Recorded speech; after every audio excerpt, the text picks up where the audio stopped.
का स्वागत है। मैं हूं आपके साथ तृप्ति उपाध्याय और यहां पर हम आपको कमोडिटी मार्केट का शुरुआती अपडेट देते हैं, साथ ही बताते हैं आज इंट्राडे में कमोडिटी बाजार में आपके लिए कहां पर मौके बनने वाले हैं। और देखिए, आज हमारे साथ जो गेस्ट मौजूद है उनसे भी आपको परिचित करा देते हैं और कमोडिटी पर अपनी खास रणनीति लेकर आज हमारे साथ जुड़ चुके हैं ट्रेडबुल सिक्योरिटीज से भाविक पटेल। भाविक जी, गुड मॉर्निंग, स्वागत है आपका कमोडिटी एट 10 में। मैं तृप्ति बात कर रही हूं और सबसे पहले आपसे सोने और चांदी का सेटअप समझेंगे, लेकिन देखिए आज फिर से हम देख रहे हैं चांदी में तेजी है। एमसीएक्स पर भाव देखिए 2.5% से ज्यादा की तेजी के साथ 2,59,603 के लेवल पे कारोबार कर रहा है। वहीं अगर हम कॉमिक्स पर भाव देखें तो देखिए यहाँ पर भी हम देख सकते हैं करीब $82 के आसपास 2.5% की तेजी के साथ चांदी में कारोबार हो रहा है। आज यूएस में काफी क्रूशियल डेटा आने वाला है और उसकी वजह से हम थोड़ा सा सीमित दायरे में कल से ही कारोबार होता हुआ देख रहे थे, लेकिन फिलहाल अच्छी तेजी नजर आ रही है। क्या करना चाहिए चांदी में इन लेवल्स पर? गुड मॉर्निंग तृप्ति जी। देखिए, अब चांदी में मुझे लग रहा है कि अभी भी तेजी बरकरार है। हालांकि वॉलेटिलिटी है वो थोड़ी ज्यादा है, बट कल के जो डेटा है एटलीस्ट स्पेशली हम देखें कि रिटेल सेल्स डेटा है वो काफी वीक आया है, जिसकी वजह से हमने देखा था कि कल शाम को गोल्ड और सिल्वर दोनों में रिकवरी देखने को मिली।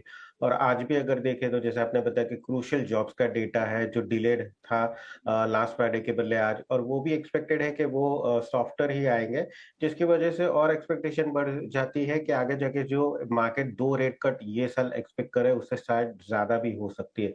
तो अगेन मुझे लग रहा है कि दोनों गोल्ड और सिल्वर में बार डिप्स की स्ट्रेटेजी रखनी चाहिए। सिल्वर में अभी फिलहाल लग रहा है 26,500 के करीब, सॉरी 2,65,000 के करीब अगर मिलता है, सॉरी 2,56,000 के करीब मिलता है तो बाय कर सकते हैं। 262 के टारगेट के लिए 254 का स्टॉप लॉस रहेगा। बट मुझे लग रहा है कि ज्यादा बेहतर रहेगा सोना, क्योंकि सोने में वॉलेटिलिटी कम है और ऑप्शन के वाया थोड़ा ज्यादा सेफ है। सिल्वर में ऑप्शन में भी प्रीमियम जो है वो काफी बढ़ के है। तो गोल्ड में मैं बोलूंगा 1,56,000 का जो कॉल ऑप्शन है वो बेहतर रहेगा। 4,700 के करीब बाय कर सकते हैं। 5,300 के टारगेट के लिए 4,300 का स्टॉप लॉस रहेगा। ठीक है, यहाँ पर अगर सिल्वर और गोल्ड में से कुछ पिक करना है तो आपकी सलाह रहेगी कि गोल्ड यहाँ पर ज़्यादा सेफ है। 1,56,000 के लिए आप कॉल ऑप्शन में यहाँ पर पोजीशन लीजिए। 4,700 के लेवल पे टारगेट रखिए 5,300 का और एक स्टॉप लॉस लगाइए 4,300 रुपये का। ठीक है, सोने और चांदी की बात हमने की, लेकिन अब आज कच्चे तेल में हम देख रहे हैं कि 69 ब्रेंट क्रूड में कारोबार हो रहा है। अगर एमसीएक्स की हम बात करें तो यहाँ पर भी आप देख सकते हैं कि कच्चे तेल में हल्की गिरावट यहाँ पर हावी होती हुई नजर आ रही है। फिलहाल तेजी है, लेकिन एक काउंटर जो लगातार गिरावट और वॉलेटाइल का शिकार हो रहा है वो है नेचुरल गैस, क्योंकि काफी मॉडरेट टू वार्मर वेदर की यहाँ पर फोरकास्ट लगातार जारी है, जिसकी वजह से काफी बड़े करेक्शंस भी देखने को मिल रहे हैं। कच्चे तेल को लेकर थोड़ी अनिश्चितता इसलिए भी है क्योंकि यूएस और ईरान के बीच का जो मुद्दा है वहां पर अभी तक कोई डिसीजन अभी नहीं आया है। लगातार बातचीत यहाँ पर चल रही है, लेकिन कोई भी डेवलपमेंट या कोई कॉन्क्रीट डिसीजन ऐसा नहीं कह सकते, जिसके चलते थोड़ा सा रेंज बाउंड दायरे में ही कारोबार होता हुआ दिख रहा है। एमसीएक्स की बात करें तो यहाँ 5,847 के लेवल पर कच्चा तेल कारोबार कर रहा है। क्या करना चाहिए इन लेवल्स पर, और क्या जो यूएस में इस हफ्ते जो क्रूशियल डेटा आने वाला है उसका इम्पैक्ट भी दिखेगा, और यूएस ईरान के बीच अगर कोई नया डेवलपमेंट होता है तो क्या लगता है आपको कौन से नए लेवल्स अब यहाँ पर कच्चे तेल में आते हुए नजर आएंगे? तो देखिए, मार्केट तो मुझे लग रहा है कि हम्म। हेडलाइन ही चेज करेंगे। वेट कर रहा है कि यूएस और ईरान के जो निगोशिएशन हो रहे हैं वो कहाँ पे जा रहा है, इधर पॉजिटिव नेगेटिव। उसकी वजह से अभी देख रहे हैं कि कच्चा तेल है वो एक सीमित दायरे में ट्रेड कर रहा है।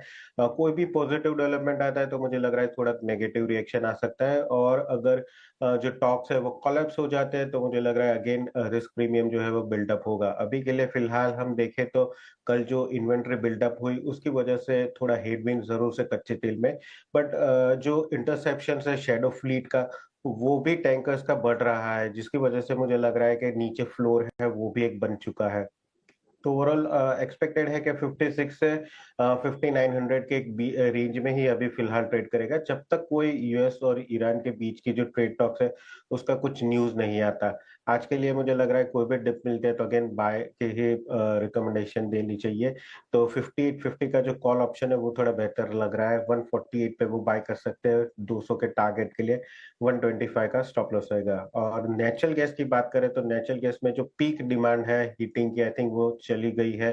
अभी यहाँ से लग रहा है कि नेचुरल गैस के प्राइसेस और करेक्ट हो गए। इनफैक्ट इंटरनेशनल मार्केट में भी देखे तो सारे आगे के कॉन्ट्रैक्ट्स बैकवर्डेशन में चल रहे हैं। जो एक्सपेक्टेशन है कि आगे जाके जो फोरकास्ट है वो लग रहा है थोड़ा वार्म ही रहेगा, जिसकी वजह से मुझे लग रहा है कि नेचुरल गैस के प्राइसेस और यहाँ से गिरावट हो सकते हैं। तो 285 का जो पुट ऑप्शन है वो नेचुरल गैस में बाय करके चल सकते हैं। 16 के करीब 20 का टारगेट रहेगा और 14 का स्टॉप लॉस रहेगा।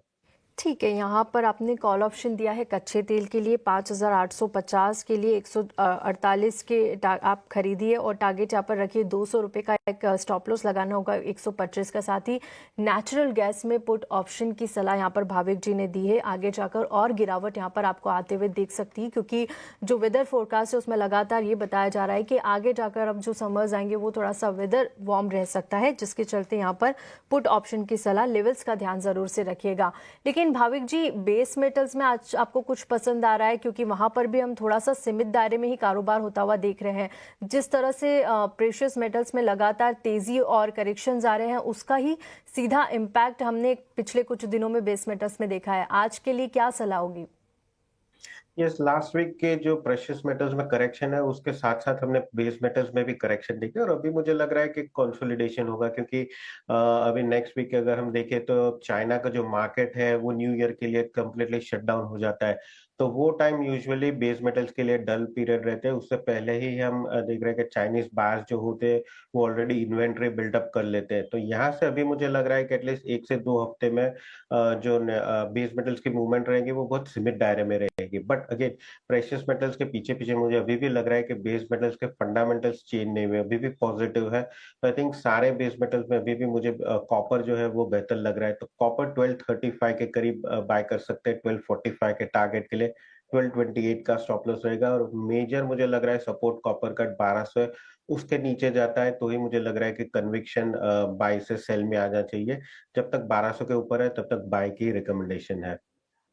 ठीक है, यहाँ पर बेस मेटल्स में कॉपर आपकी पसंद है और जब तक ये 1200 के ऊपर ट्रेड कर रहा है तो यहाँ पर तेजी दिखेगी। 1200 के नीचे जाता है तो फिर वहाँ पर थोड़ी सी गिरावट की संभावनाएं बनती है। फिलहाल 1235 के लेवल पे आप खरीदारी करिए। 1245 का एक टारगेट यहाँ पर आपको मिलेंगे, लेकिन एक स्टॉप लॉस आपको मेंटेन करना होगा 1228 रुपये का।